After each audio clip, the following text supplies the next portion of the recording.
Hello बच्चों, तो आज की क्लास में हम एक्सरसाइज 2.1 करेंगे। ठीक है। तो पहले क्वेश्चन में हमें बोल रखा है कि हमें पोलिनोमियल बताना है वन वेरिएबल में। ठीक है। कौन सा वन वेरिएबल पोलिनोमियल है और कौन सा नहीं है। ठीक है। तो पोलिनोमियल कौन से होते हैं? जिनमें नंबर्स और वेरिएबल्स का कॉम्बिनेशन होता है और जो वेरिएबल्स की पावर होती है वो कैसी होती है? होल नंबर होता है। ठीक है। तो हमें चेक करना है कि पावर जो है वो होल नंबर है या नहीं है। और दूसरी कंडीशन हमें चेक करनी है कि वो वन वेरिएबल है या नहीं है। वेरिएबल क्या होता है? कोई भी अल्फ़ाबेट, तो उसमें सिर्फ कितने अल्फ़ाबेट होने चाहिए? एक अल्फ़ाबेट होना चाहिए पूरे एक्सप्रेशन में। ठीक है। तो पहला क्वेश्चन है हमारा 4x² माइनस 3x प्लस 7। ठीक है। तो यहाँ पे जो हमारे वेरिएबल्स की पावर है वो कैसी है? 2 और 1 होल नंबर है। हाँ। और जो हमारे पॉलिनोमियल है उसमें सिर्फ एक वेरिएबल है x, तो ये क्या हो गया? पॉलिनोमियल इन वन वेरिएबल हो गया। ठीक है।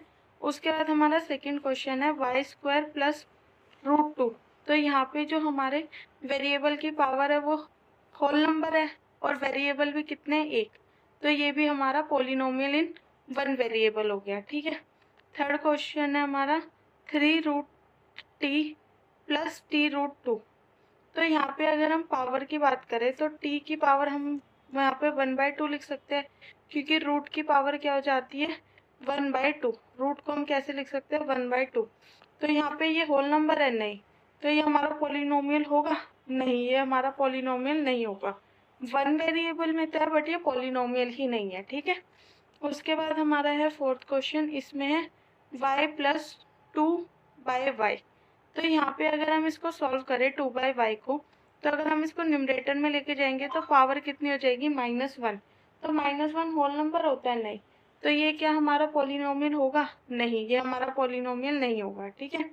फिर हम फिफ्थ क्वेश्चन पे चलते हैं। यहाँ पे x की पावर 10 प्लस y की पावर 3 प्लस t की पावर 50। तो क्या ये हमारा पॉलिनोमियल है? हाँ, पॉलिनोमियल तो है, क्योंकि सारी पावर्स क्या है? होल नंबर में है। ठीक है। बट क्या ये पॉलिनोमियल इन वन वेरिएबल है? तो नहीं, क्योंकि यहाँ पे 3 वेरिएबल्स आ रहे हैं, x, y और t। कितने वेरिएबल्स है यहाँ पे? 3। तो ये पॉलिनोमियल्स इन वन वेरिएबल नहीं होगा। ठीक है। उसके बाद हमारा नेक्स्ट क्वेश्चन है, इसमें दे रखा है हमें x² का कोफिशिएंट बताना है हमें। ठीक है। तो पहला है 2 प्लस x² प्लस x। तो यहाँ पे x² का कोफिशिएंट क्या होगा? 1, क्योंकि अगर हम 1 को किसी भी नंबर से मल्टीप्लाई करेंगे तो वो नंबर एज इट इज रहेगा। Same for variable. तो यहाँ पे अगर हम 1 के साथ x² को मल्टीप्लाई करेंगे तो भी x² रहेगा। तो हम 1x² भी लिख सकते हैं और x² भी लिख सकते हैं, दोनों चीजें क्या होंगी? सेम होगी। ठीक है। तो यहाँ पे कोफिशिएंट क्या हो गया x² का? 1। ठीक है। उसके बाद सेकेंड क्वेश्चन, इसमें हमारा है 2 माइनस x² प्लस x³। ठीक है। तो यहाँ पे हमारे x² का कोफिशिएंट क्या हो जाएगा? -1। ठीक है। क्योंकि x² के साथ क्या है? माइनस का साइन है, तो वो क्या हो जाएगा? -1। ठीक है। उसके बाद थर्ड क्वेश्चन है हमारा π/2 x² प्लस x। ठीक है। तो यहाँ पे x² के साथ क्या लिखा हुआ है? π/2। तो यही क्या हो जाएगा? इसका कोफिशिएंट। मतलब x² को छोड़कर उसके साथ जो भी मल्टीप्लाई में टर्म है वो क्या हो जाएगी? हमारी कोफिशिएंट। ठीक है। उसके बाद है फोर्थ क्वेश्चन। फोर्थ में है √2 x माइनस 1। अब इस इक्वेशन में देखो, x² तो है ही नहीं, तो क्या उसका कोफिशिएंट नहीं होगा? होगा। अगर हम किसी भी नंबर को 0 से मल्टीप्लाई करते हैं तो वो 0 हो जाता है। तो हम यहाँ पे कह सकते हैं कि जब हमने वेरिएबल x² को 0 के साथ मल्टीप्लाई किया तो वो 0 हो गया, इसलिए वो यहाँ पे किसी एक्सप्रेशन में दिख नहीं रहा है। ठीक है। तो यहाँ पे जो कोफिशिएंट हो जाएगा x² का वो क्या हो जाएगा? 0। ठीक है। तो जहाँ पे हमें कोफिशिएंट बताना है बट वो वेरिएबल है ही नहीं उसकी पावर के साथ, तो हम क्या कर देंगे? उसका कोफिशिएंट 0 कर देंगे। ठीक है। उसके बाद है थर्ड क्वेश्चन। थर्ड क्वेश्चन में हमें एक एग्जाम्पल बताना है बाइनोमियल का जिसकी डिग्री क्या होनी चाहिए? 35। और दूसरा एग्जाम्पल देना है मोनोमियल का जिसकी डिग्री होनी चाहिए 100। तो बाइनोमियल क्या होता है? बाइनोमियल में 2 टर्म्स होती है। अब डिग्री हमें 35 करनी है, मतलब हाईएस्ट पावर उसकी कितनी होनी चाहिए 35। तो हम बहुत सारे एग्जांपल्स लिख सकते हैं, जैसे x की पावर 35 प्लस 2, x की पावर 35 प्लस x की पावर 35 प्लस x की पावर 34। ये सारे एग्जांपल क्या है, बाइनोमियल के हैं, जिसमें डिग्री हाईएस्ट क्या है 35 और क्या है ये बाइनोमियल। ठीक है, ऐसे अगर हमें मोनोमियल लिखना है, आप इसमें यहाँ पे x की जगह y z कोई भी वेरिएबल कर सकते हो और कोई भी नंबर लिख सकते हो। बस ध्यान रखना दूसरे वेरिएबल की डिग्री क्या होनी चाहिए 35 से छोटी होनी चाहिए। ठीक है, उसके बाद है मोनोमियल। मोनोमियल हमें बताना है, तो मोनोमियल क्या होता है, जिसमें एक टर्म होती है। ठीक है, और उसकी डिग्री क्या बतानी है हमें 100। तो एग्जाम्पल्स क्या हो जाएंगे इसके एग्जाम्पल्स हो जाएंगे जैसे x की पावर 100, 5y की पावर 100, 3y की पावर 100। तो यहाँ पे है क्या, यहाँ पे हमारा एक वेरिएबल है, एक टर्म है हमारी और उसकी पावर क्या है 100। तो ये हमारा क्या हो गया मोनोमियल। ठीक है, उसके बाद है हमारा फोर्थ क्वेश्चन। इसमें हमें बताना है डिग्री ऑफ द पॉलिनोमियल। ठीक है, क्या बतानी है डिग्री क्या होती है हमारी हाईएस्ट पावर होती है। ठीक है, डिग्री क्या होती है हाईएस्ट पावर होती है। तो पहला क्वेश्चन है हमारा 5x³ plus 4x² plus 7x। तो यहाँ पे हमें हाईएस्ट डिग्री क्या दिख रही है, हाईएस्ट पावर क्या दिख रही है, यहाँ पे 1 है, यहाँ पे 2 है, यहाँ पे 3 है। तो यहाँ पे डिग्री ऑफ द पॉलिनोमियल क्या हो जाएगी 3। ठीक है, सेकंड क्वेश्चन में है 4 माइनस y²।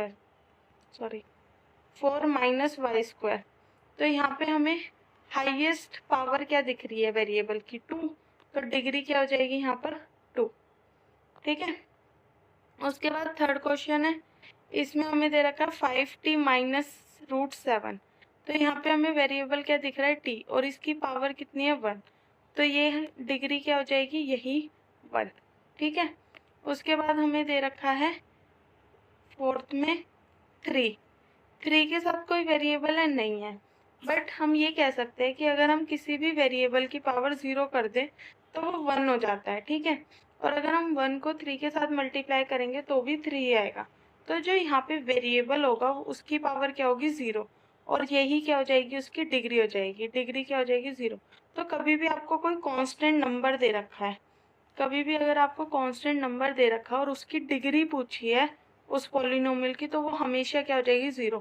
जैसे अगर आपको 1, 5, 10, 100, 1000 कुछ भी नंबर दे रखा है, -1, 0, -10, तो उसकी हमेशा डिग्री क्या हो जाएगी 0। ठीक है, अब नेक्स्ट क्वेश्चन में हमें दे रखा है कि हमें लीनियर, क्वाड्रेटिक और क्यूबिक पॉलिनोमियल्स में इनको क्लासिफाई करना है। ठीक है, फिफ्थ क्वेश्चन में। तो हमारा फर्स्ट है क्वेश्चन x² प्लस x।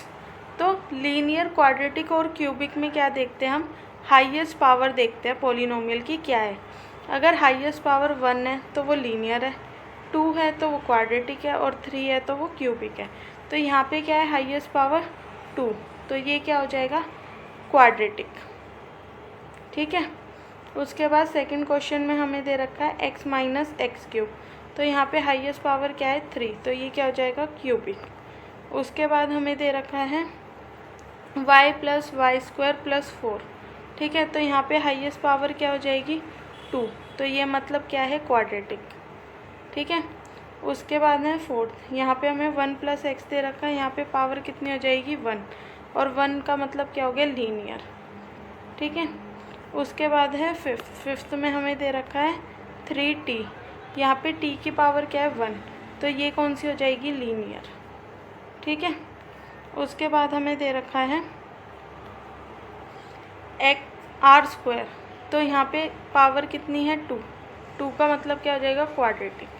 ठीक है, 7 में हमें दे रखा है 7x²। ठीक है, यहाँ 7x³। तो यहाँ पे हाईएस्ट पावर क्या हो गई 3, तो ये क्या हो जाएगा क्यूब। ठीक है, तो आज के लिए बस इतना ही। हमने पूरी एक्सरसाइज सॉल्व कर दी।